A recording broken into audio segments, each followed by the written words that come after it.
Lille, dans le nord de la France. C'est une belle journée ensoleillée, mais Wissam, 35 ans, n'a pas le temps d'en profiter. Il est appelé sur une urgence. Après 8 ans de médecine au SAMU, il sait que cette intervention risque d'être délicate. Une jeune fille de 16 ans s'est gravement blessée à la cuisse. C'est l'artère fémorale qui est sectionnée ou touchée. Voilà, ça peut vite mal tourner. Dans 500 mètres. L'accident a eu lieu dans un ancien quartier ouvrier, typique du nord de la France. Devant la porte, le père de la victime. Dans la panique, il n'a même pas pris le temps d'enfiler une chemise. Ça saigne toujours? Non, j'ai une jeune fille de 16 ans qui a glissé sur le carrelage, qui a passé sa cuisse à travers un carreau, Ouais. la porte d'entrée. Non, elle est à l'intérieur. T'as une grosse plaie ici au niveau de la cuisse. Et ici, tu vois pratiquement l'os. Elle a surtout mal au genou. L'appartement est situé au rez-de-chaussée. À l'intérieur, du sang et du verre partout. La victime est en état de choc. Madame, quand je touche là, vous sentez? Et là, ça fait des guilis. Bah, c'est bien, c'est parfait. Ça fait mal, madame? Ça fait mal de 0 à 10. C'est la note 9. Bon, ne posez pas. Ça, c'est pas grave. On est là pour vous aider, hein. Vous n'avez pas le SAMU. Mais non, les SAMU, là, parfois, ils sont venus parce qu'il y avait quelqu'un qui est mort.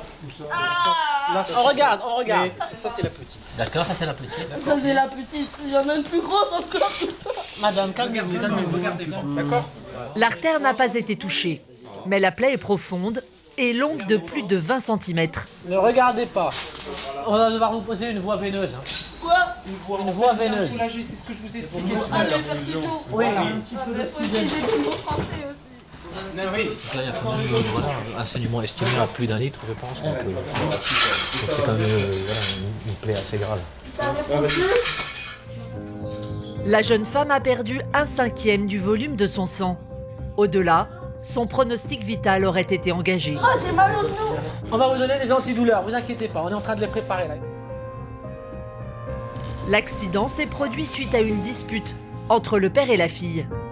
Elle a voulu sortir et elle a fait ça, elle a passé son genou, elle est partie dedans. Vous avez fait quoi? Vous avez posé un garrot, c'est ça? Ah oui, pour bloquer que le sang ne circule plus, il y avait trop de sang. C'est bon. 2, 3. Voilà, c'est fini. Bon allez, déchocage. Ouais, ça en gros. Le déchocage, c'est le service qui accueille les urgences vitales. Dans l'ambulance du SAMU, le stress de la jeune fille retombe et elle se confie à Frédéric. C'est votre père qui vous a énervé, c'est ça? Bah, il y a beaucoup de choses qui m'ont énervé. Ça a été un surplus et je suis passée à travers la vitre et. Ma porte. Ça va là? Vous êtes gentils. Des fois, vous êtes des héros. On n'est pas des héros, on est juste des gens qui faisons notre boulot. Il y a des gens, ils n'arrivent pas. Parfois on n'y arrive pas, c'est vrai. Mais parfois on y arrive, faut rester optimiste. Regardez-vous. La jeune femme est immédiatement prise en charge par le service des urgences. Elle est emmenée au bloc opératoire. Vous avez jamais été opéré des problèmes de santé, de l'asthme, du diabète, de l'hypertension? Elle était petite. La plaie nécessitera 50 points de suture. Les muscles ayant été sectionnés, la jeune fille aura besoin de plusieurs mois de rééducation. Pour Wissam, père de 3 enfants, ces interventions sur des jeunes gens sont très particulières à gérer. C'est toujours difficile, effectivement, mais après, nous, on a une neutralité bienveillante. Hein. On n'est pas là à vouloir consoler l'un ou voir un peu ce qui s'est passé ou consoler l'autre. Hein. Nous, on reste neutre, on est là pour faire notre travail. Là, l'urgence, c'était d'examiner sa plaie, de voir un peu si sa plaie pouvait engager son pronostic vital. Pas le temps de s'apesantir. Wissam et son équipe repartent déjà sur une nouvelle intervention. Car au SAMU, les médecins n'arrêtent pas. Lille, 200 000 habitants, 5e ville de France. Ici, le SAMU détient le record du nombre d'interventions, 37 000 par an. Pour gérer ces urgences, 4 équipes médicales sont sur le terrain 24 heures sur 24. Sur leurs épaules, une lourde responsabilité. En quelques minutes, ils doivent poser un diagnostic dans des conditions souvent difficiles. Passe devant, passe devant. Pendant plusieurs mois, nous avons suivi 4 médecins qui vouent leur vie à sauver celle des autres. C'est parti? Ouais, c'est bon. Nathalie est l'une des 15 femmes du service. Dynamique et passionnée, elle s'investit à 100% sur chaque intervention. Il y a un incendie, on est appelé en renfort sur a priori une deuxième victime qui serait en arrêt. Malgré son habitude du métier, Le troisième, c'est l'office. elle va être confrontée à un accident dont elle se rappellera longtemps. Et on n'oublie jamais, nous apprenons à vivre avec. À 45 ans, Jérôme, médecin urgentiste, a toujours la foi. Bougez bien les pieds là, vous sentez quand je touche? Ouais. Confronté au pire chaque jour, il sait encore s'émerveiller des petits miracles de sa profession. On prend le bébé, là vous pouvez le prendre et on le met sur le ventre de la maman. Voilà. Et il pleure tout de suite, c'est bien. Christophe, lui, est l'un des piliers du service. Masse. Après 20 ans de SAMU, cet urgentiste aguerri sait garder son sang-froid en toutes circonstances. Monsieur, ne bougez pas. Pour Wissam, devenir médecin était une vocation. Allez, on ouvre les yeux. On revient parmi nous. Allez. L'un de ses atouts, l'écoute qu'il accorde toujours aux malades. Une patience dont il va avoir besoin, car ses nuits de garde vont être bien agitées. Mais non, on n'a pas envie de mourir. Accident de la route La peau est partie en lambeaux. ou accident de la vie. Immersion au cœur du plus important SAMU de France.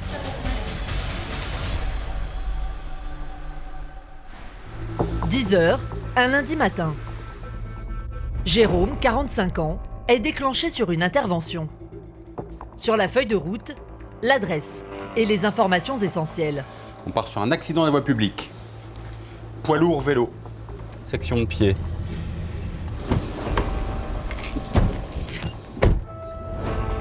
Le cas semble sérieux, mais Jérôme n'en sait pas plus. Les appels au 15 ne sont jamais très précis. On essaye toujours d'avoir un maximum d'infos par les gens sur place, mais on le voit souvent, c'est la panique, il y a du sang, il y a eu un accident, il y a des bouchons, etc., il y a du monde. Donc les gens ont toujours du mal à garder leur calme, leur sang-froid. L'une des causes les plus fréquentes de déplacement du SAMU, ce sont les accidents de la route. Ceinture périphérique, voie rapide, autoroute, l'île est au cœur d'un important carrefour routier. En moyenne, le SAMU traite 15 accidents par semaine. Cette collision entre un vélo et un poids lourd pourrait avoir occasionné beaucoup de dégâts. Bonjour. Alors, un monsieur de 14 ans qui s'est fait percuter un peu par le Gosmi. ouais. C'est surtout au niveau de la jambe droite. Ouais. Le cycliste est un homme de 74 ans. Il a le dessus du pied arraché, ses tendons et ses os sont à nu. Bonjour monsieur. Vous avez des problèmes de santé habituellement? Un peu de tension? Ouais. Le pied il est cassé. Hein, on va vous mettre des antalgiques. On va l'immobiliser, on va désinfecter. D'accord? Et on va vous emmener à l'hôpital. L'homme se déplace fréquemment à vélo. Mais ce jour-là, sa promenade aurait pu lui être fatale. Qu'est-ce qui s'est passé exactement? Eh bien, j'étais sur la piste cyclable, le camion qui tournait à droite ne m'a pas vu et m'a fait chuter. Le chauffeur du camion, apparemment en tort, est interrogé par la police. Un passant a été témoin de toute la scène. Le vélo, ici, il était sur la droite. Lui, ici, le camion, il tournait pour reprendre la rocade avec l'angle mort. L'angle mort, il l'a pas vu, ce temps. Donc après, il l'a coincé ici avec ses pneus de remorque. Le pied entre les pneus et la bordure, quoi. Écrasé par le poids lourd, le pied du cycliste comporte des lésions très graves. Il y a probablement une fracture quand même sous-jacente du pied, puis un gros délabrement cutané et un délabrement tendineux. En fait, au niveau du pied, bon, la motricité reste conservée, mais je pense qu'il y a beaucoup de chirurgie à prévoir quand même. Mais l'homme ne se rend pas compte de son état. Ça va? J'ai un problème important. Oui, lequel? Je devais conduire ma femme ce soir, c'est fini. Elle part en Afrique du Sud. Bon. Alors ça, va falloir régler ça après. Hein? Trouver quelqu'un d'autre, vous ne pourrez pas le faire, c'est sûr. J'entends bien, mais il faut qu'elle sache que je... D'accord. Vous inquiétez pas, on va l'avertir après. Hein. Moi, je m'occupe de vous pour l'instant. et votre femme, on la prévient après. D'accord? Vous n'avez pas d'autres douleurs, hein? Non. Le ventre, il n'y a pas eu de choc du tout, là? La seule douleur mentale, c'est qu'il faut prévenir ma femme. Oui, oui, ça, on va le faire, ne vous inquiétez pas. Est-ce que vous arrivez à bouger les orteils, là, ici? À droite? Oui, d'accord, parfait, ça va. Jérôme n'en revient pas. Malgré la gravité des blessures, l'homme reste focalisé sur sa femme et il en oublie la douleur. Il y a juste un détail, il vous a parlé de sa femme? J'ai le numéro de sa femme, mais... Il veut absolument qu'on appelle sa femme. conscient, de toute façon. Il est conscient qu'il veut absolument qu'on prévienne sa femme parce qu'il devait l'emmener à l'aéroport ce soir. Et donc elle est probablement inquiète. Il m'en a parlé 2-3 fois, il est assez plutôt angoissé avec ça en fait. Plus angoissé avec ça qu'avec le reste. Jérôme n'est pas au bout de ses surprises. Le patient est à 2 doigts de le remercier et de rentrer chez lui. Je ne suis pas certain qu'il y ait une fracture, monsieur, en fait. Hein. Parfait. C'est surtout la peau qui est... vous avez un... Alors, il n'y a rien du tout. Si, non, il n'y a pas rien du tout. Il y a une grosse lésion. Il y a toute la peau qui est... Grosse égratignure. Non. C'est une énorme plaie, si vous voulez, au niveau de... qui commence pratiquement à mi-mollet et qui descend jusqu'aux orteils. Je ne pensais pas que je nécessitais tant de soins. L'homme est conduit aux urgences, où il est attendu par l'équipe chirurgicale. C'est vraiment pas beau. Julie, ce sera Julie. Ce sera pas moi. C'était déjà un peu bleu comme ça. Ouais, mais il sent bien, il bouge bien. C'était déjà comme ça. Il y a de la famille qui est... Julie, tu peux venir prendre les sa photos femme, Une femme qui part cette nuit. voilà, super bien angoissé avec ça. Il devait la conduire pour prendre le bus, l'aéroport et tout ça. Il faut absolument prévenir sa femme. La police qui s'en charge. Il a l'air de minimiser. Hein. Il n'a pas vu sa lésion, il n'a pas si mal que ça, donc c'est toujours difficile de se rendre compte de ce qui se passe, je pense, quand on est sur un accident comme ça. Et puis, il arrive à bouger le pied en plus. Pour Jérôme, la mission s'arrête là.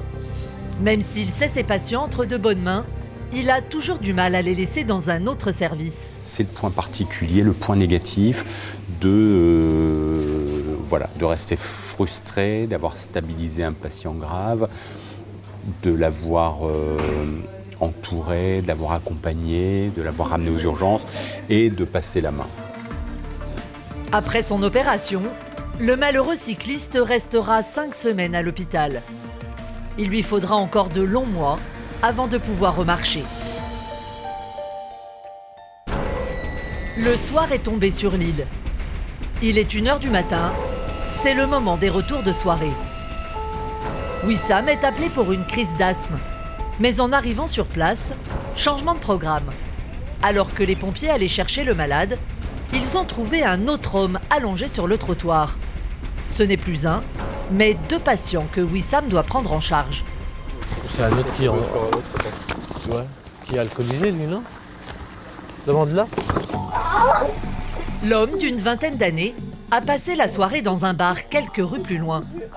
Il pense qu'il a été drogué. On a mis un truc dans son verre. Hein? On a mis un truc dans son verre? Ah. Wissam est dubitatif.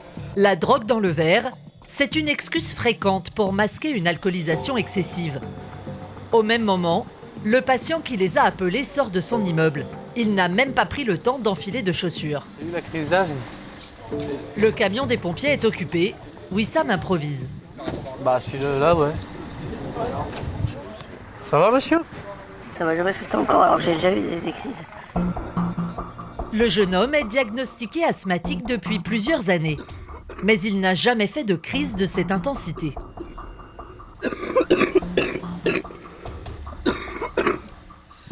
Le patient a du mal à reprendre son souffle. Il est emmené aux urgences. Mais Wissam n'en a pas terminé. Il doit s'occuper de l'autre jeune homme, qui est de plus en plus agité. Qu'est-ce qu'il y a, monsieur? Qu'est-ce qui se passe, là? D'habitude, je bois que 2 Ah, d'accord. verres. Ouais. Et là, tu décides. Je me suis sentie pas bien. Ouais. J'ai appelé mon frère qui a appelé Vous avez bu quoi comme verre? la bière rouge. La bière rouge, d'accord. C'est la première Vraiment, au fond de ma vie, je me sens aussi. Aussi quoi? Aussi mal. Je peux juste vous tenir la main, monsieur. Quoi faire? J'ai juste besoin de savoir qu'il y a quelqu'un. Je me sens pas bien. T'inquiète pas, on est là. Allez, calmez-vous, monsieur. Crise d'angoisse, de l'alcool. Il dit qu'on a mis quelque chose dans son verre parce qu'il ne réagit pas comme ça à l'alcool, selon lui. Wissam soupçonne le garçon d'avoir pris des stupéfiants. Les pompiers le conduisent à l'hôpital, où il restera toute la nuit sous surveillance. Après 8 ans au SAMU, Wissam a l'habitude des noctambules. Lille est la 3e ville de France en nombre d'étudiants. Alors les samedis soirs sont souvent arrosés. Mais ces alcoolisations excessives ne sont pas anodines. Le premier risque, c'est qu'ils vomissent et que, voilà, au lieu que ça sorte, ça aille dans les poumons. Et puis là, c'est la catastrophe, puisqu'ils peuvent arrêter de respirer rapidement. Ils inondent leurs poumons de vomi. Justement, Wissam vient d'être appelé sur une nouvelle urgence. L'alcool est à nouveau la cause du problème. On part sur une jeune fille de 19 ans dans une soirée qui a, je pense, bu un peu trop d'alcool. Là, elle serait dans le coma. L'intervention se déroule dans cette petite rue résidentielle. On se situe sur le côté gauche de la rue. Bonsoir. Bonsoir. Sur place, une dizaine d'étudiants. L'une de leurs camarades a fait un malaise au cours d'une fête. Elle a déjà été prise en charge par des ambulanciers privés. Mais son état est préoccupant. Ils ont préféré appeler le SAMU. Elle a beaucoup bu? Beaucoup. Depuis quelle heure elle boit? Depuis, 23h? Ouais, c'est ça, ouais. 22. Vous n'arrivez pas du tout à la réveiller? Non. Elle a vomi? Ouais, beaucoup. Ces jeunes sont tous étudiants en médecine. Une filière réputée pour ses études difficiles et ses soirées débridées. La jeune femme en a fait l'expérience. Elle a sombré dans un coma éthylique. Elle est loin quand même. Wissam doit réaliser les premiers tests pour déterminer son degré de conscience. Elle est bien plantée, ouais. Allez, ouvre les yeux, là. Allez, on ouvre les yeux. On revient parmi nous. Allez. Sur le côté. Vomissement, baisse du tonus musculaire, chute de tension et perte de connaissance, ce sont tous les symptômes d'une alcoolisation massive. Je vais mourir. Mais non, vous n'allez pas mourir. Vous avez trop bu, je pense. J'ai envie de mourir. Mais non, on n'a pas envie de mourir. Qu'est-ce que c'est que ces histoires? Je vous jure. Mais non, ah. Ça va, là? Laissez-moi dormir pour toujours. La jeune femme est totalement incohérente. Elle prend maintenant Wissam pour son petit ami. Désolée. Je suis désolée, mon cœur. T'en supplie. Il est pas là, hein? T'en supplie, t'en supplie, t'en supplie. Sous l'effet de l'alcool, la jeune femme délire et se débat. Non, je veux pas. Je vous en supplie. Je veux continuer d'être médecin, je vous en supplie. Je vous en supplie. Bah, tu peux être médecin, hein? Non, je vais plus. Et on a tous fait des soirées, on a tous bu de l'alcool, hein? Wissam tente de calmer les angoisses de sa patiente. Et t'en verras d'autres des soirées, hein? T'es qu'au début de tes études, hein? Ouais, je suis désolée, mais les sentiments, c'est trop beau. Oui, mais c'est pas grave, ça, tu verras. T'apprendras par tes erreurs. La perfusion ne fait pas d'effet. Pour l'instant, on va laisser une chance. Wissam doit passer à l'échelon supérieur. Elle a bien bu. Voilà, on n'arrive pas à la réveiller. On a un réveil partiel. Elle a déjà vomi plusieurs fois. Donc, comme on a dit tout à l'heure, le risque, c'est qu'elle vomisse dans ses poumons. Pour l'instant, elle n'a pas fait l'auscultation nucléaire. Mais bon. Donc, on va protéger ses voies aériennes. On va l'intuber. On va la faire respirer dans une machine par une sonde pour aller protéger ses voies aériennes. Et puis la ramener vers l'hôpital. C'est parti. Wissam intube la jeune étudiante. Elle est maintenant hors de danger. Ces cas d'alcoolisation aiguë, le SAMU en traite plusieurs par mois. Oui, chez les jeunes, oui, c'est la mode en ce moment depuis quelques années. C'est la mode de l'alcoolisation massive, rapide. Voilà. Et puis, pour arriver à un état d'euphorie assez rapidement. Donc ils s'alcoolisent très massivement et rapidement. Et puis voilà, on a ça. La jeune femme est transférée à l'hôpital. Elle passera la nuit sous surveillance médicale. Pour Wissam, c'est l'heure de la pause. Entre deux interventions, le personnel se retrouve à la cafétéria. Au total, le SAMU emploie plus de 200 personnes. On passe beaucoup de notre temps ici, c'est notre deuxième maison pour la plupart d'entre nous. Puis on devient une famille. On devient une famille puisqu'on vit ensemble, on dort tous ensemble, on se réveille tous ensemble, on déjeune, on petit déjeune ensemble, on dîne ensemble. Donc voilà, c'est vrai que ça devient une deuxième famille. 8 heures du matin. Après une nuit chargée, Wissam s'apprête à repartir en intervention. Au SAMU, la priorité des médecins est de gérer l'urgence, mais aussi de lutter contre la douleur. Aujourd'hui, Wissam fait équipe avec Frédéric. Il est infirmier anesthésiste spécialisé dans les techniques hypnotiques. C'est en plein essor, beaucoup de monde se forme parce que y a des résultats, notamment dans les blocs opératoires où il y a des opérations qui se font entièrement sous hypnose. Et nous, là, on essaie de former un maximum de personnes et on sensibilise un maximum de personnes dans le service pour essayer d'adapter ces techniques de l'hôpital, intra-hospitalier, à l'extra-hospitalier. Ce matin, Frédéric va pouvoir mettre cette méthode à l'épreuve. On part sur une chute d'échafaudage dans une salle de spectacle. Et puis apparemment réception sur le bras. On a une fracture fermée mais très très douloureuse. Ils n'arrivent pas à mobiliser les pompiers. Ils sont déjà sur place. Voilà. D'après la feuille de route, le patient est en grande souffrance. L'hypnose pourrait l'aider à supporter la douleur en évitant de lui administrer trop de médicaments. Monsieur, 53 ans. D'accord. Descendez de là en fait. Vous voyez, t'es à 3-4 marches. D'accord. J'ai un point. Il a déjà été opéré sur ce coude? Quinzaine d'années, il m'a dit. C'est quoi, une fracture pareil? Ça fait mal même quand je touche là? Non, sinon ça va rentrer d'un coup. Ça va lancer d'un coup. Si vous deviez évaluer la douleur entre 0 et 10. Je suis à 20. L'homme est tombé d'à peine 1 mètre de haut, mais il s'est mal réceptionné. Son collègue l'a vu chuter, mais n'a rien pu faire. Il était là, il a monté sur l'échafaudage, il a monté 3 barreaux et puis je l'ai vu tomber, il a chuté complètement sur le coude. Son bras gauche est complètement désaxé et il souffre le martyre. On va opposer une voix, monsieur, là. D'accord? Je prends la main là. Le membre supérieur gauche n'est pas dans l'axe, donc on va essayer de le réaligner. Donc là, mon infirmier anesthésiste est également formateur en hypnose. Donc là, on va tenter la technique de l'hypnose.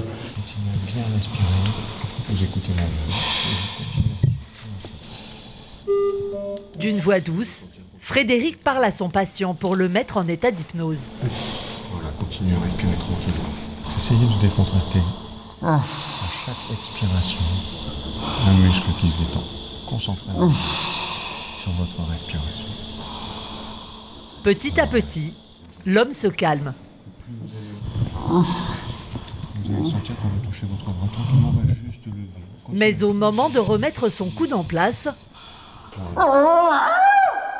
la douleur du patient revient de plus belle. Wissam renonce à réaliser l'intervention. L'homme a besoin d'une anesthésie générale. Son bras est immobilisé dans une attelle, puis il est transporté jusqu'au SMUR. Je le tiens.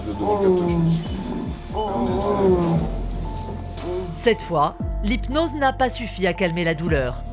Mais elle a eu malgré tout un effet bénéfique. J'ai tenté une petite séance d'hypnose médicale, parce que c'est quand même des techniques qui permettent de travailler dans de bonnes conditions sans utiliser de médicaments avec les effets secondaires qu'on peut connaître.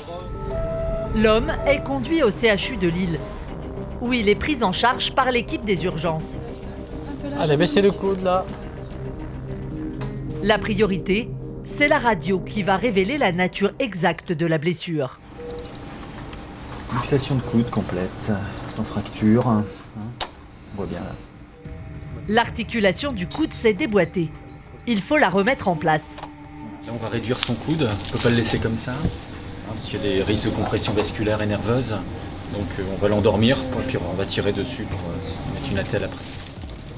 La manipulation est simple, mais très douloureuse. Le patient est placé sous anesthésie générale.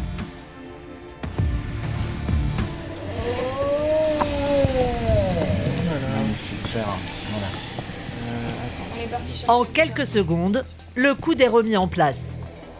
Mais l'homme n'est pas tiré d'affaire. Il portera un plâtre pendant 4 semaines, puis devra faire au moins 6 mois de rééducation. Au SAMU, les interventions les plus fréquentes, ce sont des patients souffrant de douleurs thoraciques. Ils représentent 40% du travail des équipes. Justement, Christophe, 53 ans, va devoir gérer l'une de ces urgences. Donc là, on part sur une douleur thoracique, donc chez un patient de 46 ans. Pareil, oui, au travail, survenu au travail. Après 20 ans de SAMU, Christophe est réputé pour son calme légendaire. Mais il sait qu'il faut faire vite. Une douleur thoracique peut être le signe de plusieurs pathologies. La plus redoutée, l'infarctus.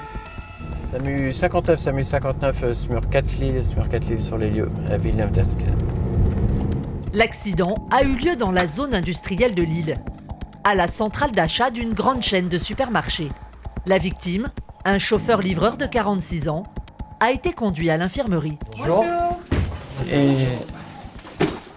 on va essayer de l'allonger un peu, qu'il soit mieux. Non, ça va pas. Vous pouvez pas vous allonger? Ça va pas. Ça va pas? Et reculer un petit peu, peut-être.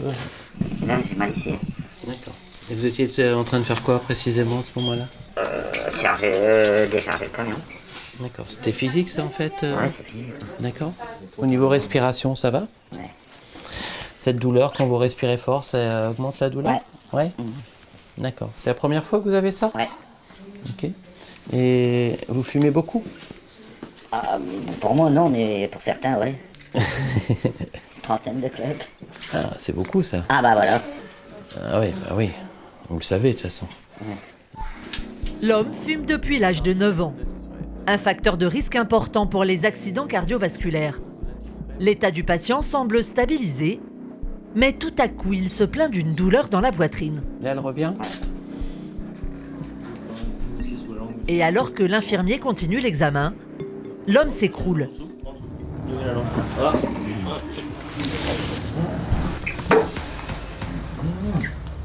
Il est en train de faire un arrêt cardiaque.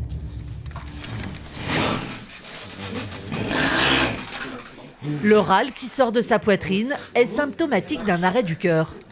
Christophe garde son sang-froid, mais la situation est critique. Monsieur, ne bougez pas, bougez pas, bougez pas. Bougez pas, bougez pas. Après quelques minutes, l'homme revient à lui. Qu'est-ce que vous avez ressenti, monsieur? Encore. Là? À l'instant. Sortez la langue. Vous vous souvenez de ce qui s'est passé? Non? Non, vous avez fait une petite perte de connaissance devant nous. Vous dites si la douleur réapparaît, si elle revient?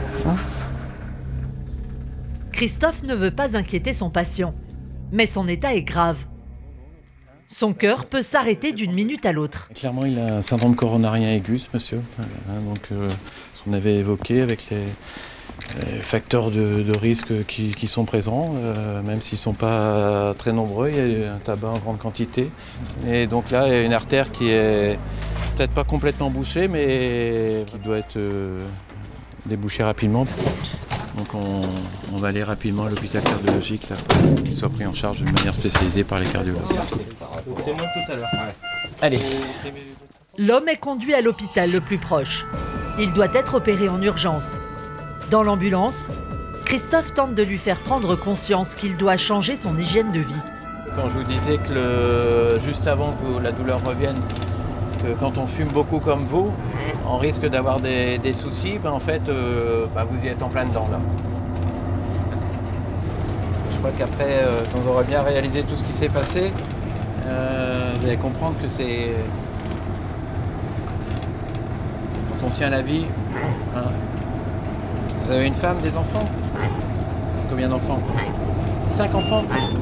Ah oui, donc ils ont encore besoin de leur papa. Hein. Donc pour eux, ça sera une bonne motivation.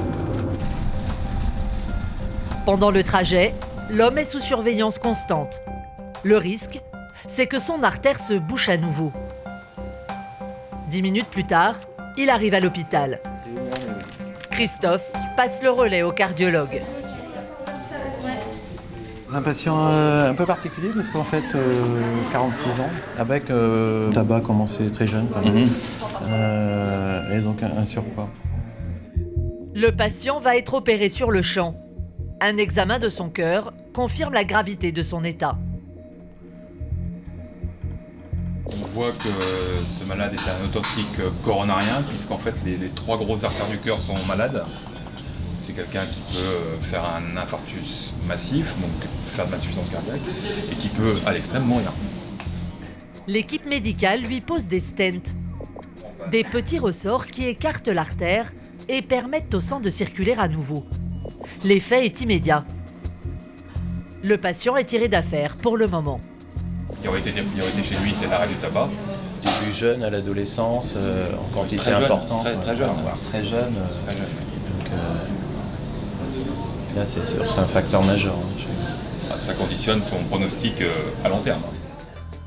En France, les maladies cardiovasculaires tuent plus de 140 000 personnes par an. C'est la 2e cause de décès après le cancer. Sans l'intervention du SAMU, cet homme n'aurait certainement pas survécu. Sauver des vies, c'est la motivation première de Christophe et de ses collègues. Ce qui les fait aimer passionnément leur métier, même après toutes ces années. Ça fait combien de temps que vous faites ce métier? Oh, très longtemps, très longtemps. Je compte plus là. Après 20 ans, on compte plus, je crois. Donc non, ça fait à peu près 25 ans de médecine d'urgence là. Donc c'est un métier qui me passionne. Quand on se lève le matin, on ne sait pas de quoi sera fait la journée. Ça peut être calme, ça peut être hyper intense. Donc c'est pour ça qu'on aime tous ça. Et en général, quand on y a goûté, on y reste très longtemps. Une passion indispensable pour supporter un quotidien d'urgentiste souvent difficile. Christophe, malgré ses 20 ans d'expérience, est encore ébranlé par certaines interventions. Ce matin, justement, il est appelé sur un grave accident de la circulation. C'est un piéton qui a été percuté par une voiture, mais on n'en sait pas beaucoup plus là. L'accident s'est déroulé dans la banlieue lilloise. Un village traversé par une route départementale. Les pompiers sont déjà sur place. Ouais, je vais peut-être arriver au fil dans le système. Hein? Il a été percuté par un véhicule qu'il n'a pas vu. La victime de 80 ans a été fauchée par cette voiture. Le conducteur, ébloui par le soleil, ne l'aurait pas vu traverser. Le choc a été très violent. La femme a de multiples fractures et est en arrêt cardiaque. Vous avez un aspirateur prêt? L'aspirateur sert à dégager les voies respiratoires qui pourraient être obstruées. Tiens, il y a quelqu'un qui doit me tenir la tête, s'il vous plaît. Les pompiers ont commencé le massage cardiaque depuis 10 minutes, sans succès pour le moment. Non, massez. Masse. La femme a de nombreuses fractures. Christophe met tout en œuvre pour faire repartir son cœur. Mais au fil des minutes, il perd espoir. Vas-y, ventile. Après une demi-heure, l'équipe médicale doit se rendre à l'évidence. On va arrêter les décédés. Hein. Ouais. N-capnie à 0. Ouais. On n'a pas de circulation. Donc on va arrêter les décédés. Je vais dire un mot à la gendarmerie. On la recouvre? Bonjour. Les décédés. D'accord. Vous avez vu à quel point elle était... Donc là, c'était la voiture qui est percutée. Apparemment, elle a percuté là-bas à peu près au niveau du point de la croix. Puis elle a été projetée ou traînée jusque-là parce qu'il y a des traces de chair par terre. Elle habitait là juste en face. En fait, elle est allée s'occuper d'une dame qui habite là. Elle a traversé pour revenir chez elle, tout simplement. Christophe doit annoncer au conducteur de la voiture que la victime est décédée. L'homme a une 50aine d'années. Il se rendait à son travail. Bonjour monsieur. Bonjour. Je suis le docteur Adrien Sen, donc on a pris en charge madame, mais malheureusement... À l'annonce du décès, l'homme est bouleversé. Vous l'avez compris d'emblée. Il répète qu'il n'a pas vu la femme en train de traverser. Avec le soleil, bah oui, complètement ébloui. C'est le destin qui a fait qu'elle traversait devant comme ça. Le conducteur est en pleurs. Les gendarmes devront évaluer s'il roulait au-dessus des 50 km/h autorisés. Si c'est le cas, il risque plusieurs années d'emprisonnement pour homicide involontaire. Pour les médecins, un décès est toujours difficile à accepter. C'est pas une mission agréable, c'est sûr. Être confronté à la mort, à une personne qui va aider sa voisine et qui, en rentrant chez elle, se fait percuter par la voiture. C'est sûr que difficile à accepter. C'est le destin qui a voulu que la voiture arrive à ce moment-là. On ne peut rien faire. Christophe n'a pas le choix. Il doit surmonter cette épreuve et porter secours à d'autres victimes.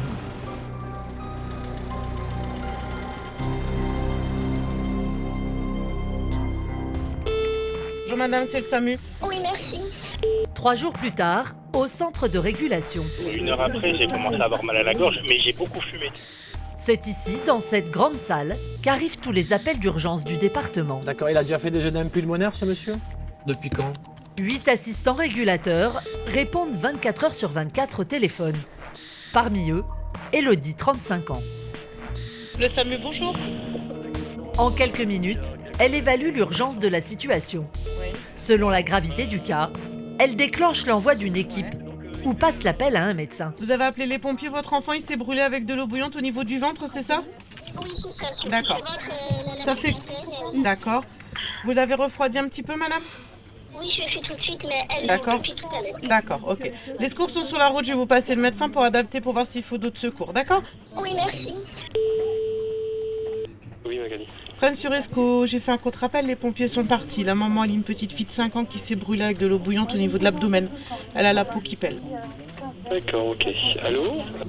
Oui, vous allez mettre votre enfant dans la douche et avec le pommeau de douche avec de l'eau froide, vous allez continuer à l'asperger d'eau froide le temps que les pompiers arrivent, ok? Eric décide d'envoyer une ambulance du SAMU pour aider cette mère en détresse. Mais parfois, les équipes médicales n'ont pas le temps d'arriver. Ce matin, Jérôme réceptionne un appel dont il se souviendra longtemps. Une femme est en train d'accoucher sur l'autoroute. Les pompiers devaient transporter une femme enceinte. En fait, ils sont arrêtés sur l'autoroute parce que sa dame a rompu l'apogéso et elle est en train de pousser. Allez, on envoie une équipe, je prends. Mais l'équipe du SAMU n'arrivera pas à temps. Madame, ne criez pas comme ça, vous bloquez la respiration et vous poussez. Les pompiers dans le camion ne sont pas familiers de ce genre d'intervention. Jérôme les guide sur les gestes à réaliser. Ça y est, il est sorti? Allô? La tête est sortie. Ouais, c'est bon. Donc la tête est sortie, vous la prenez entre vos mains sans tirer, vers le bas, les épaules vont se dégager et le bébé va sortir. Madame, vous poussez. Une épaule. Voilà, allez-y. On prend le bébé, là vous pouvez le prendre et on le met sur le ventre de la maman. Voilà, et il pleure tout de suite, c'est bien. Il respire bien là? Il n'est pas tout bleu? Ah, ça y est, il bouge. Voilà, je l'entends pleurer, c'est bien. Un petit garçon. Un petit garçon, c'est bien. Il va marcher. Hein? Bah oui, il va marcher. Vous pouvez lui mettre le petit bonnet aussi? Bah oui, je... Et nous aussi en même temps. Ouais. Bon, c'est bien. Je vous laisse, le SMUR est parti, hein, d'accord? Bon, merci beaucoup. Bon, merci à vous, bon courage. Merci, au revoir. Au revoir. Jérôme, lui aussi, est soulagé. C'est sympa. C'est probablement la partie du métier, une des parties du métier le plus agréable, la plus agréable. Voilà, on voit des décès, et puis finalement là, on compense avec ces petits moments de joie où on arrive à donner la vie et puis à assurer en tout cas la continuité de la vie d'un bébé qui naît. Le centre de régulation reçoit plus de 1000 appels par jour. 10% d'entre eux aboutissent à une intervention par le SAMU de Lille.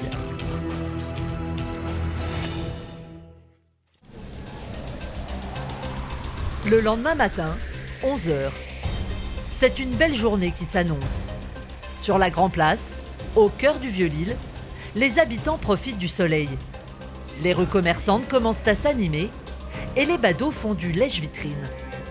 Pourtant, à quelques rues de là, un drame va bientôt avoir lieu. Au SAMU, Nathalie attaque sa garde. À 50 ans, elle est l'une des plus anciennes du service. Garde 2 pour le triage. Équipe 3, sortie l'équipe 3. L'équipe 3, c'est celle de Nathalie. Elle est appelée sur une intervention et il y a urgence. Qu'est-ce qui se passe, Nathalie? Il y a un incendie, on est appelé en renfort sur a priori une deuxième victime qui serait en arrêt, donc sur un feu sur l'île. Cette médecin expérimentée sait qu'une demande de renfort est synonyme d'une opération compliquée. C'est dans un magasin, donc on va avoir un effet de foule. Feu de magasin, victime, il y en a 2, peut-être la deuxième en arrêt également. Le camion file à toute allure vers le Vieux-Lille. Pour un incendie, chaque minute compte. Il faut des fois aller très vite si on a des brûlés qui sont brûlés au niveau de la face, parce que très vite s'installe un œdème qui rend des fois les intubations difficiles. Donc c'est vraiment un critère de rapidité pour les prises en charge. En 10 minutes, Nathalie est sur place. Un restaurant situé dans une rue commerçante du centre-ville a pris feu. Les pompiers ont maîtrisé les flammes. Jérôme a déjà pris en charge un blessé. Passe devant, passe devant. Au sol, un homme d'une cinquantaine d'années. Il est brûlé sur quasiment tout le corps, mais il respire encore. Vous passez ça, ok. Lucien Loki, tu t'en as ramené en plus? J'ai tout ce qu'il faut. Bon, d'accord. Là, c'est du 3e degré. Couvert. Mais vivant, il peut voir, il y en a peut-être d'autres là-bas au bout. D'accord. Le feu a pris dans la réserve du restaurant où sont stockées les marchandises. Nathalie veut s'assurer qu'il n'y a pas d'autres victimes. On fait le tour de la cave. Ils ont constaté qu'a priori il n'y avait personne, seulement il y a tellement de stockage abusif qu'en fait ils n'ont pas pu faire le tour complètement. Voilà. Okay. Donc ils sont en train de compléter leur reconnaissance. Et à ce moment-là, si on sort ici. D'accord. Je suis à côté, je te mets à disposition. Ok. Merci. Une enquête sera diligentée pour déterminer les circonstances de l'incendie. Mais l'urgence, c'est l'état de santé du blessé. Il est brûlé 3e degré sur une superficie d'à peu près 70 à 80% du corps avec des endroits extrêmement stratégiques, c'est-à-dire au niveau du périnée, au niveau des mains, au niveau de la face. Donc il a donc été intubé très rapidement. Il n'a pas fait d'arrêt cardio-respiratoire, mais là il est sédaté et tout est prêt pour le ramener vers les grands brûlés. Le pronostic vital du patient est engagé. Ouais, on va faire le tour. Ah, comme ça? Ok. Au-delà de 50% du corps brûlé, les chances de survie sont minimes. Et l'homme est brûlé à 80%. Ça a l'air de l'aider à respirer correctement. Il respire encore un tout petit peu à côté. Vu l'importance des brûlures, on est maintenu dans ce qu'on appelle un coma artificiel pour permettre bien entendu l'évaluation des brûlures et également l'évaluation de toutes les lésions. Escorté par 2 policiers, l'équipe du SAMU rejoint l'hôpital en quelques minutes. Allez, on y va. Le blessé est accueilli aux urgences avant de rejoindre le service des grands brûlés. Les pompiers apportent une dernière précision qui a son importance. Apparemment, la porte, elle a sauté l'entrée. Parce que moi, mon collègue me dit j'ai pas la notion d'explosion. Donc, a priori, il y aurait quand même peut-être une porte qui aurait explosé. Dans le jargon médical, on appelle cela un blast. Une explosion qui provoque une onde de choc dans le corps et qui peut endommager les organes. Il semblerait quand même que quand il soit intervenu, la porte elle a explosé. Elle peut y avoir explosé sous l'effet de la chaleur, bien entendu. Mais en gros, voilà. Bon, de toute façon, on n'a pas cette notion de bombe ou quoi que ce soit. Enfin, voilà. Mais ceci dit, à l'intérieur, je pense que vu le contexte, il est, voilà, il est brûlé. Je t'en prie, bon courage. Nathalie passe le relais à ses collègues. Malgré ses 20 ans de SAMU, elle restera marquée par cette intervention. Il ne faut pas bien sûr rester sur des problèmes, des images ou des traumatismes, mais on n'oublie jamais. Chaque situation est une situation. Nous apprenons à vivre avec. Le patient décédera quelques heures plus tard. Avant de repartir, Nathalie prend le temps de discuter avec Jérôme pour évacuer. Il avait pas l'air d'avoir très mal. Non, en fait, ils ont plus, 3e degré, ils ont plus mal, hein. Ils ont plus de douleur. Hein. Ils ont les yeux ouverts, ils te parlent, et puis en fait, tu sais que malheureusement, ils sont extrêmement graves. Donc, on a besoin aussi d'échanger sur des interventions qui peuvent des fois être émotionnellement plus prenantes que d'autres. Et alors peut-être encore plus quand il y a un déficit physique, une atteinte physique comme ça, où on voit ce qui se passe réellement. Donc on ne se blinde pas, on prend de la distance, on essaye de mettre une certaine distance, mais on est toujours marqué, je pense, à chaque fois. Je me souviens de certains collègues internes avec qui j'étais quand je faisais mes études, qui se sont dit oui, bon, on va faire ça, on faisait ça ensemble, etc. Il y en a qui ont lâché, qui ont arrêté en se disant non, c'est vraiment pas ça, ça ne me convient pas, c'est vraiment pas la spécialité qui me convienne, et je veux passer dans un autre domaine. Et on s'en rend compte, il faut s'en rendre compte rapidement, il ne faut pas s'acharner si ça ne va pas. Nathalie, elle, s'accroche avec passion depuis 20 ans. À 4 ans, j'ai décidé que je voulais être docteur. Ce métier, je le vis au quotidien, je le vis intimement, profondément, et ça fait partie de ma vie complètement. C'est un métier et je n'en ferai pas d'autre. Des médecins comme Nathalie, il y en a 45 au SAMU de Lille. Tous les ans, ils portent secours à plus de 400 000 patients. Grâce à l'intervention de ces urgentistes, plusieurs milliers de vies sont sauvées chaque année.